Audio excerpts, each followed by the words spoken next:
Delicious meets nutritious in the snack that packs a real protein punch. Wonderful Pistachios. Each 1-ounce serving of Wonderful Pistachios has 6 grams of protein, giving you over 10% of your daily value and making Wonderful Pistachios one of the highest protein nuts. But perhaps more than that, I love all of the flavors they have. Their sea salt and vinegar ones are my favorite when I'm craving that flavor but want to keep it healthy. But that's just the tip of the iceberg.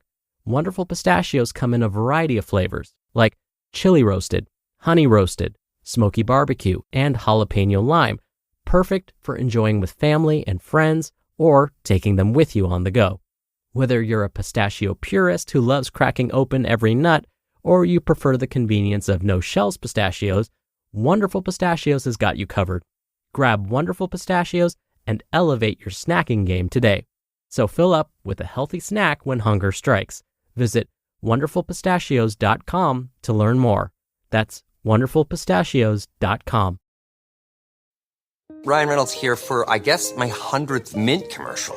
No, don't. I mean, honestly, when I started this, I thought I only have to do like 4 of these. I mean, it's unlimited premium wireless for $15 a month. How are there still people paying 2 or 3 times that much? I'm sorry, I shouldn't be victim blaming here. Give it a try at mintmobile.com/save. Whenever you're ready. $45 upfront payment equivalent to $15 per month. New customers on first 3-month plan only. Taxes and fees extra. Speed slower above 40 gigabytes. See details. This is Optimal Health Daily, episode 2666. Weight Tracker. Why I Ditched the Scale for Good, and You Can Too. Part 2 by Crystal Karges of crystalkarges.com. And I'm Dr. Neil, your very own personal narrator.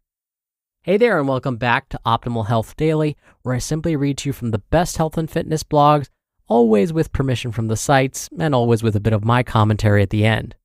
Now, today's post is part 2 from yesterday. So, if you're new here or skipping around, I'd recommend listening to yesterday's episode first. That was episode 1618. But if you're all caught up, I'm sure you're excited to hear part 2, so let's get to it and continue optimizing your life. Weight Tracker. Why I Ditched the Scale for Good, and You Can Too. Part 2 by Crystal Karges of crystalkarges.com. While getting rid of my scale didn't magically heal my relationship with food and my body overnight, it was a starting point that shifted the tide in a new direction. It changed the narrative in my brain that my weight was no longer defining my worth, nor could it dictate how or what I would feed my body. It allowed me to turn down some of that deafening external noise so I could actually pay attention to what my body was needing and come home to myself. It created the momentum I needed to move forward toward healing and trust in my body once more. To this day, we don't own a scale or have one in our home. I think the last time I was weighed was when my partner and I were expecting, and even then, I committed to doing blind weights at the doctor's office so as not to become preoccupied with the pregnancy weight tracker. It is possible to break free from the pregnancy weight gain tracker so you can focus on doing what's most important to keep you and your baby healthy and safe during pregnancy. And FYI, you can opt out of being weighed during pregnancy without jeopardizing your health and safety. There are many other markers your providers can use to assess your health outside of being weighed. It has been so liberating to reclaim life from the scale and to learn to live in alignment with my body and values, not fighting against them. Ultimately, I'm hopeful that as my children grow up, they'll be empowered to trust their bodies in the same way. I know they'll inevitably encounter diet culture in various ways and places, but I'm hopeful the alliance they've built with their bodies will keep them impermeable to the lure and ploys of diet culture. Reclaiming your life from the scale. If you too want to reclaim your life from diet culture and heal your relationship with food and your body, I want to encourage you to consider the role your scale plays in your life. Do you find yourself needing to step on it frequently? Do you need it as a reassurance or guidance? Does it dictate the course of your day, including how you feel about your body and what you decide to eat? Let me tell you something. It doesn't have to control you anymore. It doesn't have to take up any more of your precious mental space or energy. As a recovered scale addict, I can tell you with complete assurance that giving up your scale will be the best thing you ever did for yourself. Will it feel strange at first?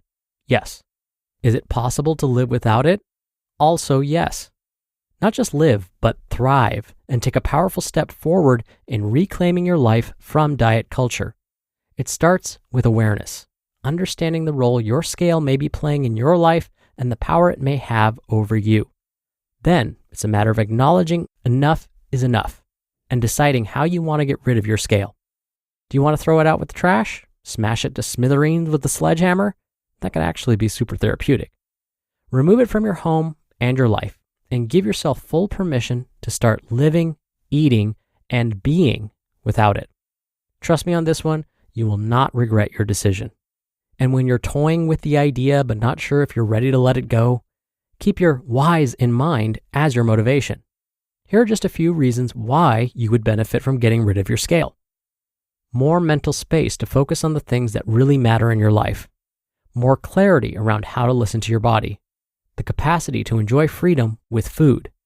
Increased ability to treat yourself with the respect and kindness you deserve.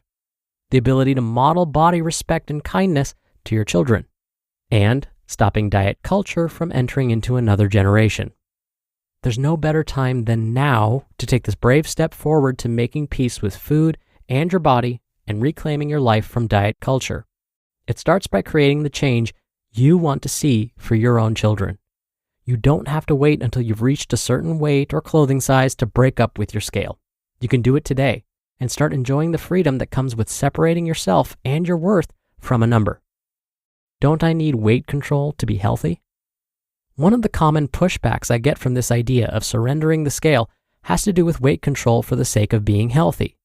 Is it necessary to monitor your weight in order to be healthy? While there are many differing opinions about this, I would argue that ongoing weight monitoring is not necessary to maintain health, at least not health in the sense that encompasses all aspects of your well-being, including physical, emotional, and mental health. Because truly, the number on the scale doesn't reflect anything about you as a person, including the status of your overall health. Watering down health to weight alone is a diet culture tactic that keeps people trapped in a narrow view of what really matters. But look at it like this. If weighing yourself and stressing over your weight is creating more stress and anxiety for you, is that helping your health? In reality, the stress you might feel around your weight is far worse for your physical and mental health. So when you think about needing to weigh yourself for health reasons, be sure to keep the big picture in mind. What do you feel like you're achieving by monitoring your weight? Is it bringing added stress into your life? Are you compromising your mental health in pursuit of your physical health? Remember, there is no health without mental health. You no longer need to measure your worth or health by a number on the scale. And by living this out, you will teach your children to do the same. You just listened to part 2 of the post titled Weight Tracker, Why I Ditched the Scale for Good, and You Can Too, by Crystal Karges of crystalkarges.com. And I'll be right back with my commentary. We're driven by the search for better. But when it comes to hiring, the best way to search for a candidate isn't to search at all. Don't search, match with Indeed. Indeed is your matching and hiring platform with over 350 million global monthly visitors and a matching engine that helps you find quality candidates fast. Ditch the busy work. Use Indeed for scheduling, screening, and messaging. 93% of employers agree Indeed delivers the highest quality matches compared to other job sites. One of the things I love about Indeed is that it filters out incompatible applicants. So when you're hiring, the process is much faster, and you only have to consider applicants that are already likely to be a great fit. And listeners of this show will get a $75 sponsored job credit to get your jobs more visibility at Indeed.com/health. Just go to Indeed.com/health right now and support our show by saying you heard about Indeed on this podcast. Indeed.com/health. Terms and conditions apply. Need to hire? You need Indeed. The land down under has never been easier to reach. United Airlines has more flights between the U.S. and Australia than any other U.S. airline, so you can fly nonstop to destinations like Sydney, Melbourne, and Brisbane. Explore dazzling cities, savor the very best of Aussie cuisine, and get up close and personal with the wildlife. Who doesn't want to hold a koala? Go to united.com/Australia to book your adventure. Dr. Neil here for my commentary. Today's author, Crystal, made some really strong points about the potential issues with relying on that number on a scale to determine our health status. The other issue is that the scale can actually be pretty inaccurate when it comes to measuring body weight. Even though that's its sole job, there are inaccuracies that can occur.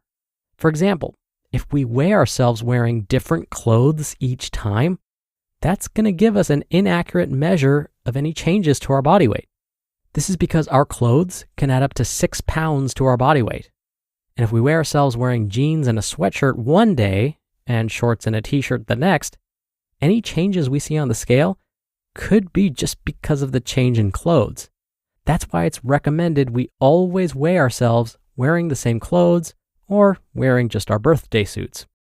What if we weigh ourselves at different times each day? If we weigh in the morning one day and then weigh ourselves in the evening another, any differences on the scale could be due to the fact that we weighed ourselves on an empty stomach after having used the bathroom, like in the morning, and then the next time after dinner, like when we weigh ourselves in the evening. These are just some of the reasons the number on the scale could be inaccurate, and that's why we can't let it make or break us and the pursuit of our goals. Thank you so much for being here. Thank you for listening every day. I hope you have a great rest of your day, and I'll see you back here tomorrow where your optimal life awaits.